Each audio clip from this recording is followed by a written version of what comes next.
Ya que formo parte de ese grupo de senadores que, estando solo un año en el cargo, ya hemos pertenecido a 3 legislaturas.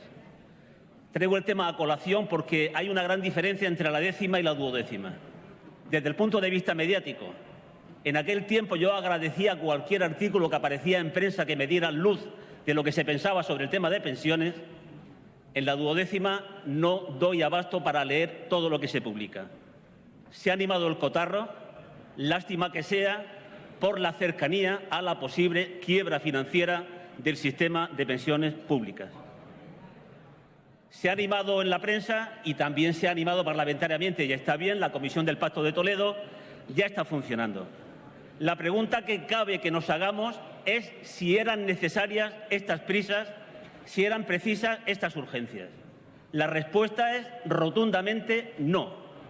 Hace mucho tiempo que sabemos que este país, otros también, está sometido a un cambio demográfico, el mayor conocido en la historia moderna, un cambio que nos dice cosas como que la población mayor de 65 años va a pasar de ser el 15% a ser el 40%, o que desde el punto de vista de la relación ocupados-pensionistas vamos a pasar de 3 a 1 a 1,2 a 1.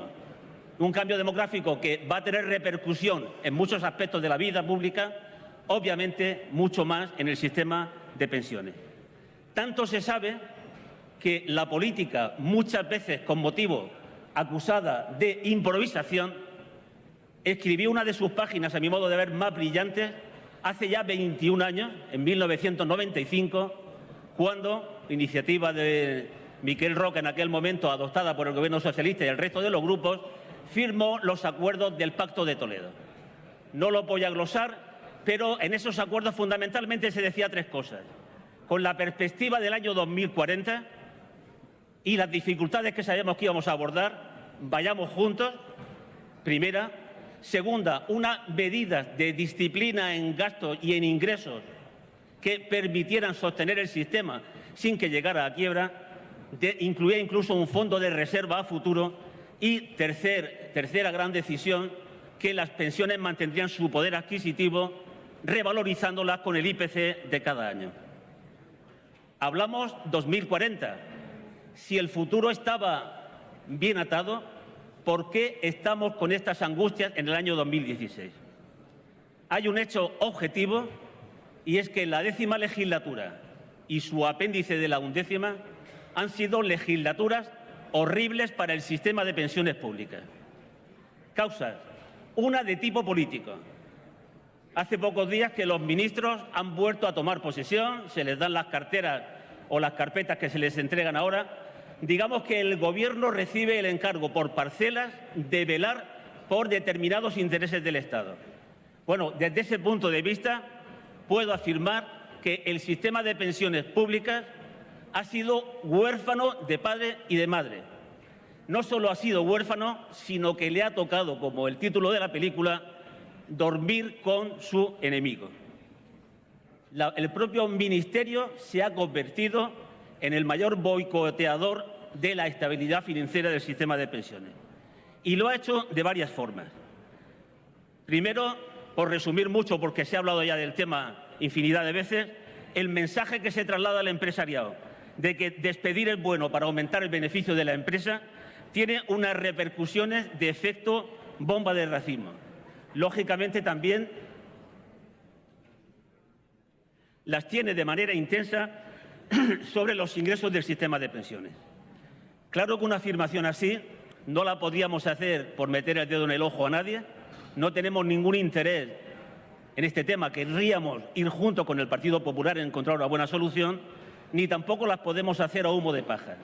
Permítanme que les dé unos datos ilustrativos de por qué lo cuento.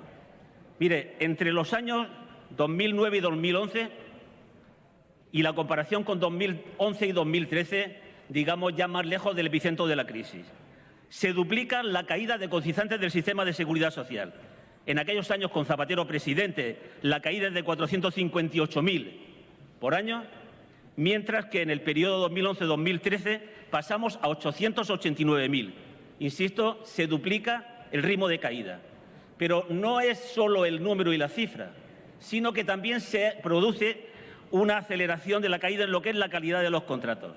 Por ejemplo, se incrementa la pérdida de contratos indefinidos, que pasa de 203.000 a 699.000 en esos años da con Rajoy de presidente. Igual sucede en los contratos a jornada completa, que pasa de una caída de 636.000 a otra de 1.106.000. Y, por resumir, en lo que vendría a ser la cotización premium, es decir, contratos indefinidos y a jornada completa, se triplica el efecto caída, que pasa de 276.000 a 758.000. Hasta aquí, como diría Wyoming, la noticia. La verdad sería más dramática, porque en indefinidos incluimos el dato del contrato indefinido más mentiroso de la historia laboral de este país, que es aquel que permite el despido sin indemnización al año de haberlo firmado.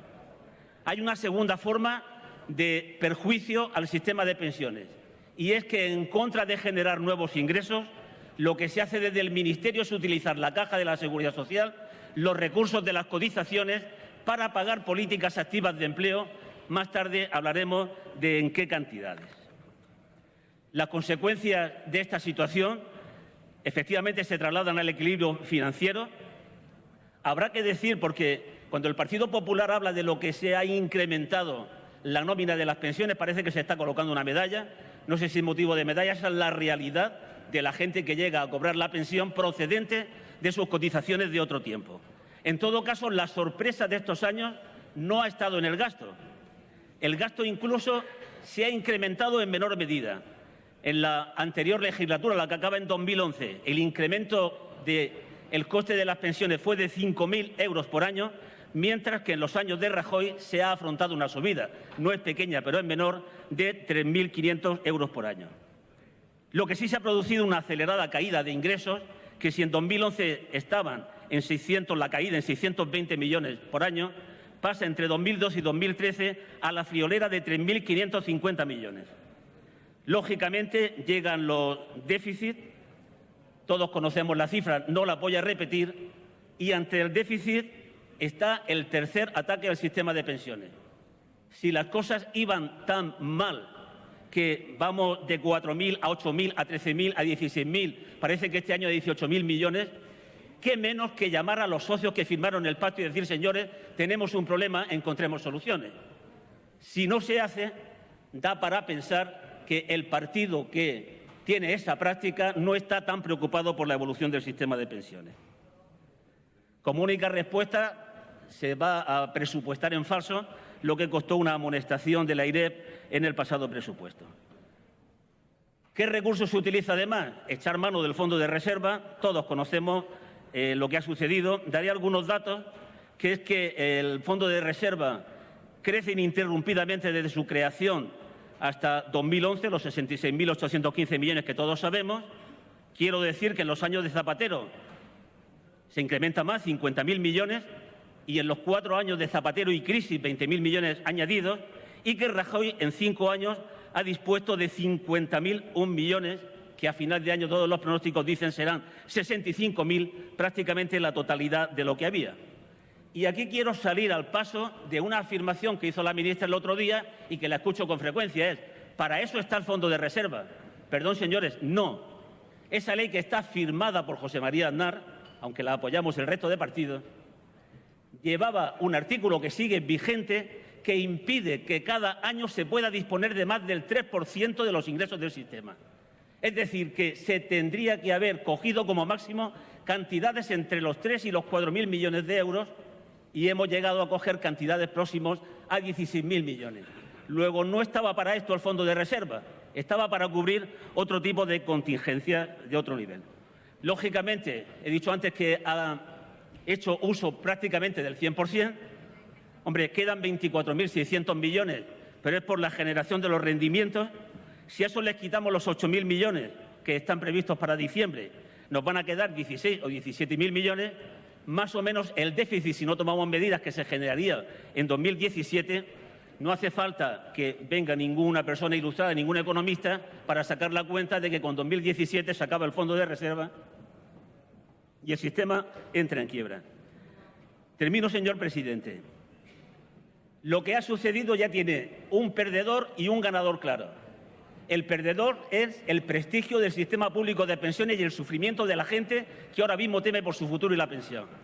El ganador, claro, la publicidad de las pensiones privadas. Vaya terminando, señoría. Termino, presidente, usando los datos de la Seguridad Social en vez de sus propios datos, están vendiendo cada día más contratos. Termino diciendo que ahora, señor presidente, si me lo permite, ya toca retratarse. Tenemos 3 salidas, una que sería la más cruenta. Pues, el economista mediático Santiago Niño Becerra proponía suprimir las pagas extras de las pensiones. No hay que ser un economista muy bueno para ese tipo de soluciones. Les queda la que propone la moción, que, dicho resumidamente, es que tenemos que ir ahora a ingresos, y les puede quedar, y si termino de verdad, señor presidente, una tentación al Partido Popular, no digo que la vaya a cubrir, y es que aprovechar ese clima psicológico que se ha generado para pensar que el electorado puede entender nuevos recortes o atender el envalentonamiento de las gestoras de pensiones, que ya se atreven a decir que habría que ir a un sistema mixto donde semi-obligatoriamente se cotizara al Estado porque está y se cotizara el también a las pensiones privadas. En todo caso, ese es el escenario del Partido Popular. Más que de nadie depende que le demos la vuelta. Gracias. Señora Arenas, aunque no lo haya aparentado en mi primera intervención, soy un enamorado de la palabra conciliar. Conciliemos. A modo de conclusión, primero, no nos estamos jugando un problema de pensionistas, nos estamos jugando un problema de modelo de sociedad. Hay algo que nos cuentan, esto de que si tú le debes poco dinero al banco tienes un problema, si le debes mucho el problema lo tiene el banco. En una sociedad que se dibuja donde el 40% de la población van a ser pensionistas, no me quiero imaginar qué modelo va a ser ese si no les garantizamos su capacidad de autonomía financiera y su poder adquisitivo. Más conciliación. Dijo la ministra algo con lo que estoy de acuerdo el otro día. Es una coyuntura. No me extiendo. Vendrán tiempos mejores, una evolución demográfica incluso positiva para las pensiones. No vamos a estropear esto simplemente por una coyuntura. Más conciliación. También dijo que tenemos riqueza como país para soportar el sistema público. Incluso habló de unos datos de proporción respecto del PIB del 11% a futuro en España. Nos dio un poco de miedo esta afirmación, porque con 6 millones más de pensionistas, si vamos a bajar en el porcentaje de PIB, es que confía mucho en la reducción del nivel salarial de cada pensionista. Pero en todo caso yo aprovecho para decir que efectivamente este país tiene riqueza suficiente para mantener su sistema de pensiones. Y una última afirmación. Las pensiones no son un castigo, ni el dinero que hay que sacar para ellas.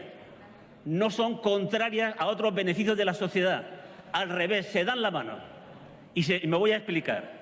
El déficit público, que parece en principio que es lo que más trastocaría, justo al revés. Tenemos que saber que la disposición de fondos del Fondo de Reserva de la Seguridad Social te permite, no hace falta conseguir más ingresos mediante impuestos, pero sí que en términos de contabilidad va a déficit público. Por tanto, cada euro que consigamos para el sistema aliviaremos el déficit del Estado español. Solo las pensiones este año van a significar casi 2 puntos en lo que es el techo de gasto, en fin, un tema que ahora mismo está discutido por otros senadores en otros puntos. El empleo, clave de bóveda. También estamos de acuerdo, ya le he dicho antes las cifras, necesitamos algo más, porque si no vamos a ir a aquello de que la cura va bien, pero el ojo se pierde. Algo más tendremos que hacer. Mire, yo le doy algunas ideas, aunque tendrán que ir al Pacto de Toledo. Empleo y empleo con el que se pueda vivir. Mejora de la calidad del empleo. Decirle que con la calidad que había en 2011, en 2015 habríamos recaudado 2.700 millones de euros más. Hay un problema en este país, los parados de larga duración, que tienen carreras de cotización prácticamente imposibles y que habrá que ver la manera de atenderlo en algún momento. Decir, ha sido debate también de otra moción, que con la tasa de cobertura que existía en 2010, los cotizantes de 2015 habrían ingresado en 16 habrían ingresado en el sistema 2.969 millones de euros más. Tenemos un mecanismo que además nos va a permitir competir mejor con las pensiones privadas, y es la posible eliminación de los topes máximos de cotización. Todos sabemos que hay 26.000 millones de salarios que no están cotizando en este país, aunque el que los percibe quisiera hacerlo. En poco o en mucho, si es en el todo, el destopamiento nos podría dar unos ingresos adicionales de 7.735 millones de euros a salarios de año 2016. Dos medidas que podemos tomar para seguir en lo que son la separación de las fuentes de financiación. Bonificaciones y reducciones, ya lo dijimos antes, que se ha estado utilizando los ingresos de cotizaciones para hacer políticas activas de empleo. En fin, si se suprime, tendremos 3.700 millones de euros más para conseguir.